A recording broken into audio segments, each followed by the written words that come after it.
नमस्कार, आप देख रहे हैं सबसे बड़ा चुनाव। मैं हूं आपके साथ सचिन चौहान। लोकसभा चुनाव 2024 के सातों चरणों की वोटिंग खत्म हो गई है। अब 4 जून को नतीजे आएंगे, लेकिन उससे पहले तमाम न्यूज चैनल्स और एजेंसियों के एग्जिट पोल सामने आ चुके हैं। ये नजर आप डालिए इस पर, ग्राफिक्स के माध्यम से हम आपको दिखा रहे हैं। देखिए, रिपब्लिक मैट्रिक्स एनडीए 69 से 74 के बीच ये नजर आ रहा है, इंडिया को 6 से 11 के बीच। और साथ ही आपको बता दें, इंडिया न्यूज का ये आपके सामने है 80 सीटें उत्तर प्रदेश की, उसके एग्जिट पोल ये हम आपको बता रहे हैं। तमाम न्यूज चैनल्स का जो सर्वे हुआ उसी के आधार पर ये हम आपको जो अनुमानित है, जो अनुमान लगाया जा रहा है, वो ग्राफिक्स के माध्यम से हम आपको ये दर्शा रहे हैं। अलग अलग जो चैनल्स हैं, न्यूज चैनल्स, और अलग अलग जो सर्वे रिपोर्ट है वो हम आपको दिखा रहे हैं।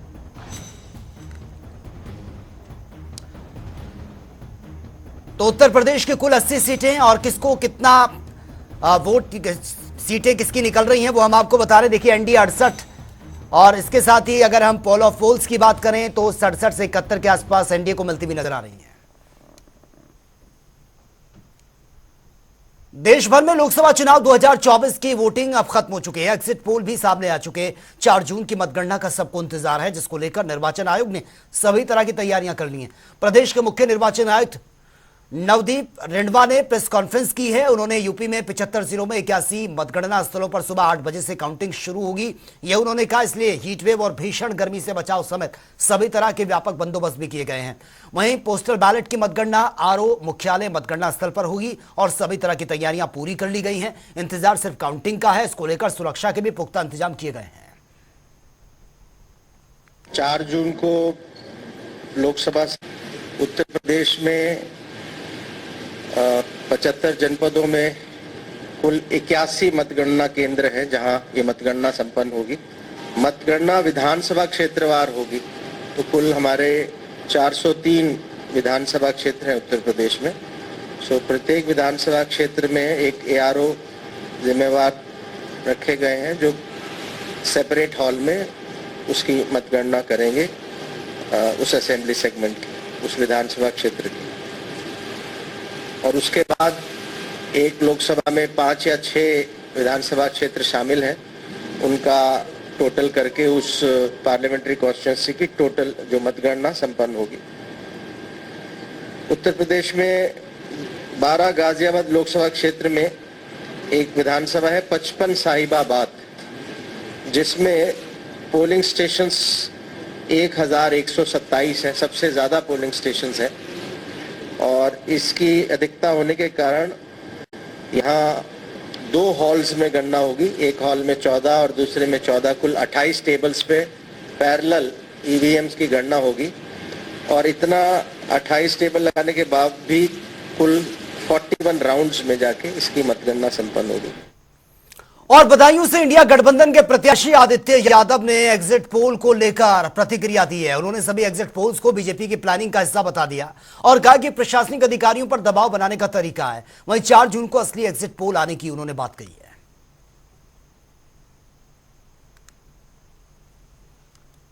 पूरी तरीके से आश्वस्त हैं। जहां पे बदायूं लोकसभा के अंदर मैं पूरी जिम्मेदारी से और विश्वास से कह सकता हूं कि सभी समाज का वोट समाजवादी पार्टी को, इंडिया गठबंधन को मिला है। और बदायूं के अंदर जिस तरीके से विकास को देखते हुए अनदेखी हुई जनता के बीच में इन 5 सालों में, जहाँ कहने के लिए डबल इंजन की सरकार थी, लेकिन एक भी काम भारतीय जनता पार्टी ने नहीं किया था। एक वो बहुत बड़ी समस्या थी यहाँ के लोगों की। दूसरा, नेतृत्व ना होना, नेतृत्वहीन इस जिले को छोड़ दिया गया था। तो मैं समझता हूँ उसको एक उत्साह समझते हुए सभी वर्ग के लोगों ने और सभी समाज के लोगों ने समाजवादी पार्टी और इंडिया गठबंधन को बदायूं लोकसभा से जिताने का आश्वासन दिया है, आह्वान किया है। और जहां कल परसों मतगणना होगी, मुझे पूरा विश्वास है कि बड़े अंतर से हम लोग जीत दर्ज करने जा रहे हैं। 4 तारीख बहुत बड़ा दिन होने वाला है। परिणाम आए, जो एग्जिट पोल दिखाए गए हैं, वो एक तरीके से प्रशासन को ये संदेश, ये दबाव बनाने का प्रयास है कि हम ही लोग सरकार में रहेंगे, इसीलिए हमारे इशारे पे काम हो। मेरा मानना है कि इसीलिए एग्जिट पोल दिए गए हैं। असली एग्जिट पोल जनता ने अपना मशीनों में कैद कर दिया है। और खबरों में आगे बढ़ेंगे इस वक्त की बड़ी खबर के साथ। फिरोजाबाद से बड़ी खबर है, बिजली के पोल में भीषण आग लगने का मामला सामने आया है। शॉर्ट सर्किट या आग लगने की वजह बताई जा रही है। पोल पर अचानक से धमाका हुआ, अफरा तफरी मच गई। फायर ब्रिगेड की गाड़ियां मौके पर पहुंची है और बमुश्किल आग को कंट्रोल किया गया है। बताया जा रहा है कि शॉर्ट सर्किट की वजह से यह पोल पर आग लगी है और आग लगने के बाद तुरंत वहां पर धमाका हुआ, लोग डर गए, अफरा तफरी का माहौल वहां पर था। और फिलहाल यह बताया जा रहा है कि शॉर्ट सर्किट की वजह से यह बिजली के पोल में भीषण आग लगी है। तो फिलहाल आग को कंट्रोल कर लिया गया है और शॉर्ट सर्किट की वजह से भीषण आग लगी। तस्वीरें आपके सामने हैं, ये उस वक्त की तस्वीरें हैं जब इस बिजली के पोल में आग लग रही थी और कुछ धमाके भी यहां पर हुए हैं जिस तरह से बताया जा रहा है। भगदड़ यहां पर मच गई, तुरंत फायर ब्रिगेड को इन्फॉर्म किया गया, मौके पर टीम पहुंची है और बमुश्किल आग को कंट्रोल किया गया। तस्वीरें आपके सामने हैं।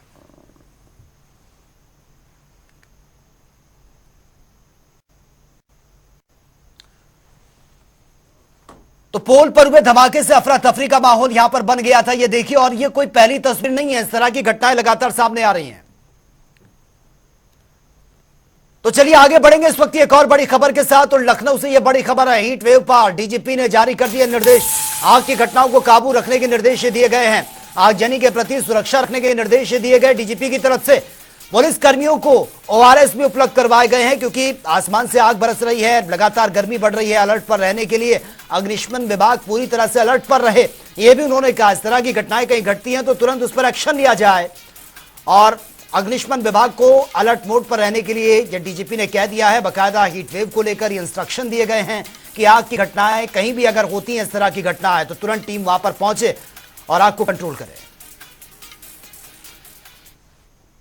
और आगरा से यह बड़ी खबर सामने आ रही है, भूमाफियाओं का शिकार हुई है पूनम यादव। अर्जुन अवार्ड विजेता है पूनम यादव जो भूमाफियाओं का शिकार हुई है। जमीन के कागजों में हेरफेर का यह आरोप है। पहले भी कई बार परेशान कर चुके हैं भूमाफिया। इस तरीके के आरोप भी पूनम यादव की तरफ से ये लगाए गए हैं और ये देख सकते हैं आप, भूमाफिया उनको परेशान कर रहे हैं। जमीन में हेरफेर की गई है, जमीन के कागजातों में, और लगातार उनको परेशान किया जा रहा था। ये भी आरोप उन्होंने लगाए हैं। अर्जुन अवार्ड हैं पूनम यादव जिन्होंने ये संगीन आरोप भूमाफियाओं पर लगाए हैं कि उनको परेशान किया जा रहा है। जमीन के कागजों में बड़ा हेरफेर ये किया गया है और पहले भी परेशान कर चुके हैं भूमाफिया। तो फिलहाल आगरा से ये बड़ी खबर से आपको अपडेट करा रहे हैं। पूनम यादव को भूमाफियाओं द्वारा परेशान करना, बार बार उनको परेशान किया जाता है। कि पूनम यादव जो हमारी क्रिकेटर हैं देश की और अर्जुन अवार्डी भी हैं, हमारा गौरव है आगरा की। तो जैसे ही मुझे जानकारी मिली तो मैं स्वयं उनके घर पे आया हूँ। पूनम यादव जी से भी मिला हूँ और उनके पिता रघुवीर सिंह यादव जी से भी मैंने बातचीत की है। और उनका जो भी जमीन से संबंधित जो मामला है कुंडोल में, क्योंकि कुंडोल मेरे लोकसभा क्षेत्र में आता है, सदर तहसील का है, तो जो भी उसमें पूनम यादव जी के साथ कहीं भी कुछ गलत होगा तो वो बर्दाश्त नहीं किया जाएगा और पूनम यादव को न्याय मिलेगा। मैंने जिलाधिकारी आगरा से भी बातचीत की है कि जमीन पूनम यादव ने खरीदी है, 1 नंबर में खरीदी है, अपने खून और पसीने लगा के उसने देश के लिए काम किया, उससे जो अवार्ड उसको मिला उससे जमीन उन्होंने खरीदी है। तो उनकी जमीन पर कोई भी किसी भी प्रकार का भूमाफिया कब्जा कर सकता है, न करने देंगे। और जो भी लेखपाल हो, चाहे तहसीलदार हो, चाहे एसडीएम हो, कोई भी अधिकारी हो, अगर इसमें उनके साथ गलत करेगा उनके खिलाफ भी कार्रवाई कराई जाएगी। पूनम यादव जी को उनकी जमीन मिले वापस, उसके लिए उनके हम साथ खड़े हैं। जिलाधिकारी आगरा से बातचीत की है, उन्होंने कहा है कि मैं इस प्रकरण को स्वयं देखूंगा और पूनम यादव के साथ न्याय होगा। उन्होंने पता चला से जो न्यूज चैनल है उस पर भी देखा और पेपर में देखा, तो वो तुरंत पहुंचे और उन्होंने हमारी पूरी बात सुनी और जी घर पर ही आ गए। और उन्होंने कहा कि ऐसा है, बेटी के साथ अन्याय नहीं होने देंगे। और कहा कि जो भी है, डीएम को भी बताया कि भाई जो भी है उसकी पूरी तह तक जाया जाएगा और किसी भी हाल में हम अन्याय नहीं होने देंगे। अगर कोई कर्मचारी इसमें इन्वॉल्व है, अगर गलत किया है तो उसके खिलाफ भी कार्रवाई कराएंगे। और श्री कृष्ण जन्मभूमि से अतिक्रमण मुक्ति के तहत ब्रज 84 कोस में संकल्प यात्रा निकाली जाएगी और इसकी शुरुआत श्री कृष्ण जन्मभूमि संघर्ष न्यास की ओर से यह किया जाएगा। और अगले सप्ताह जमुना पूजन के साथ ही विश्राम घाट पर न्यास पदाधिकारी संकल्प लेंगे और यह यात्रा लगभग 1.25 लाख घरों में होते हुए वल्लभाचार्य जी की बैठकों के दर्शन भी करेगी और व्रज के प्रत्येक संत से समर्थन और आशीर्वाद लेकर यह आगे भी बढ़ेगी।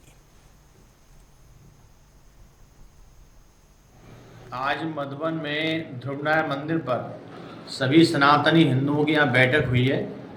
इस बैठक में निर्णय लिया गया है कि जो हमारे लड्डू गोपाल जी हैं वह संपूर्ण ब्रज 84 कोष में भ्रमण करेंगे और ब्रजवासियों से अपनी गुहार लगाएंगे कि वो कब अपने मूल गर्भगृह में स्थापित होंगे।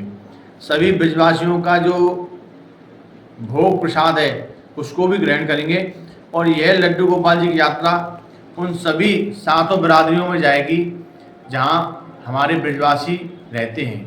कि सभी न्यास के पदाधिकारी और ब्रजवासी प्रत्येक 84 कोष में जितने भी मुकाम स्थल हैं, महाप्रभु जी की बैठकें हैं, मंदिर हैं, मठ हैं, उनमें सब में लड्डू गोपाल को जी को लेकर के जाएगी और यह यात्रा पूर्ण रूप से धार्मिक होगी और भगवान योगेश्वर श्री कृष्ण की पवित्र भूमि को मुक्त कराने के लिए संकल्पित होगी। तो चलिए बात होगी तमाम खबरों की ताबड़तोड़ अंदाज में।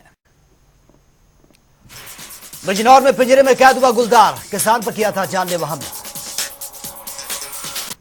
प्रतापगढ़ में रेल कर्मियों ने किया प्रदर्शन, जिम्मेदार रेल ऑफिसर्स के खिलाफ जमकर विरोध प्रदर्शन किया, ट्रेन के लिंक को बदलने जाने की मांग की। आगरा में जंजीरों से बंधा है मासूम, मानसिक रूप से बीमार बताया जा रहा है, मां बांधकर रखती थी। चाइल्ड एक्टिविस्ट और नगर निगम के पशु चिकित्सक मौके पर पहुंचे, मानसिक अस्पताल में भर्ती कराने की कवायद शुरू हो चुकी है। उन्नाव में भीषण गर्मी का सितम जारी है, पुलिस और पालिका प्रशासन ने मानवीय पहल की है। कुमुदी पांडे ने लोगों में किया है इलेक्ट्रॉल और शीतल जल का वितरण। आगरा में कमला नगर में हत्या और लूट का मामला सामने आया, आरोपी से हुई है पुलिस की मुठभेड़, पैर में लगी है गोली, अस्पताल में इलाज के लिए भर्ती। इटावा में अज्ञात कार सवारों ने बाइक सवार को गोली मारी है, घटना का पुलिस ने खुलासा कर दिया। अलीगढ़ में पानी की समस्या को लेकर लोग परेशान हैं, सैकड़ों महिलाओं ने सड़क पर लगाए नगर निगम मुर्दाबाद के नारे। फर्रुखाबाद में शॉर्ट सर्किट से परचून की दुकान में भीषण आग लगी है, धू-धू करके जल गई है दुकान का सारा सामान, 10 लाख का नुकसान का अनुमान। सहारनपुर में महापौर डॉक्टर अजय सिंह ने की है अपील, बुजुर्ग बच्चे 11 बजे से 5 बजे तक घर से बाहर ना निकले, ट्रैफिक सिग्नल्स पर ग्रीन नेट लगाने की भी अपील की है। इटावा में इंडिया गठबंधन की जीत से 5 दिन से लगातार शिव मंदिर में भोलेनाथ की प्रार्थना की जा रही है। पूर्व सभा प्रत्याशी ज्वाला प्रसाद कठेरिया कर रही हैं पूजा अर्चना। फतेहपुर में ज्वेलर्स की दुकान में 2 अज्ञात लोगों ने हेराफेरी कर दी है, टप्पेबाजी के बाद पुलिस सीसीटीवी खंगाल रही। कन्नौज में चोर गिरोह को पुलिस ने दबोच लिया है, आधी रात के बाद घर में घुसकर चोरी की घटना को अंजाम दे दी। मुंबई पुलिस की आगरा में छापेमारी, अरविंद नाम के युवक को पकड़ा है, युवक ने फोन से दी थी एयरपोर्ट को उड़ाने की धमकी। इटावा में सफारी पार्क में शेरों का कुनबा फिर से बढ़ा, अब पर्यटक और शेरों का कर सकेंगे और भी दीदार, शेरनी नीरजा ने पहली बार दिया शासकों को जन्म। फर्रुखाबाद में मौसम ने करवट ली है, लोगों को गर्मी से राहत मिली है, देर रात तेज हवा के साथ झमाझम बारिश। मथुरा में जम्मू के अखनूर में हुए बस हादसे के मृतकों के शव मथुरा पहुंचे हैं, वैष्णो देवी के दर्शन से लौटते समय हुआ था हादसा। फर्रुखाबाद में स्वास्थ्य विभाग के दावों की पोल खुलती भी नजर आई है, सीएचसी में प्रसूता को नहीं मिला स्ट्रेचर, प्रसूता को परिवारजन एम्बुलेंस से ठेली पर लिटाकर डिलीवरी कक्ष तक लेकर पहुंचे। नोएडा में आईटी कंपनी में लगी है भीषण आग का मामला, आग लगने से आसपास में हड़कंप मच गया, मौके पर पहुंची दमकल की गाड़ियां बमुश्किल आग को कंट्रोल किया। एटा में ससुराल जनों से परेशान पीड़ित महिला पहुंची एसएसपी ऑफिस, एसएसपी ने पीड़िता को दिया है न्याय का भरोसा। लखनऊ के बख्शी का तालाब थाना क्षेत्र में नई चौकी का शुभारंभ किया गया, डीसीपी उत्तर अभिजीत आर शंकर ने किया फीता काटकर उद्घाटन। लोकसभा चुनाव के अंतिम चरण का मतदान संपन्न हो चुका है, मिर्जापुर मतदान के बाद पोलिंग पार्टियां सुरक्षित स्ट्रांग रूम के लिए रवाना। हमीरपुर में भीषण गर्मी के चलते हादसा हुआ, मकान में एसी में ब्लास्ट हुआ, आग में घर का सामान जलकर राख। मैनपुरी में युवक ने जबरन घर में घुसकर महिला के साथ छेड़छाड़ की है, महिला ने एसपी कार्यालय में दी है शिकायत, जांच में जुटी है पुलिस। कानपुर में गंगा बैराज पर स्टंट करते समय तेज रफ्तार स्कॉर्पियो पलट गई है, हादसे में कई लोग गाड़ी में फंसे रहे, राहगीरों ने बमुश्किल उनको बाहर निकाला। मेरठ में 2 युवक और एक महिला ने पुजारी को जमकर पीटा, पुजारी की पिटाई का वीडियो सीसीटीवी में कैद, जांच में जुटी है पुलिस, 11 लोगों के खिलाफ कानूनी कार्रवाई। कानपुर में भीषण गर्मी को देखते हुए चौकी इंचार्ज ने बांटा शरबत। विश्वविद्यालय उप निरीक्षक सहित कांस्टेबल ने शरबत का वितरण किया। बिजनौर में शिक्षा मित्र की गोली मारकर हत्या की वारदात को अंजाम देकर बदमाश मौके से फरार। पुलिस ने शव को कब्जे में लेकर पोस्टमार्टम के लिए भेजा। अमरोहा में शॉर्ट सर्किट से जन सेवा केंद्र में भीषण आग लगी है। आग लगने से हजारों रुपए का नुकसान। आसपास के लोगों की मदद से आग को कंट्रोल किया। अमेठी में पुलिस ने थाने में कराई है प्रेमी जोड़े की शादी। पुलिस के अलावा परिवार के लोग भी विवाह के साक्षी बने। फिरोजाबाद में तेज रफ्तार का कहर देखने को मिला है। मारुति कार में टक्कर मारी है टेम्पो ने। टेम्पो और कार में सवार 7 लोग गंभीर रूप से घायल। फिलहाल यहां रुकेंगे एक छोटे से ब्रेक के लिए, लौटेंगे कुछ और खबरों के साथ।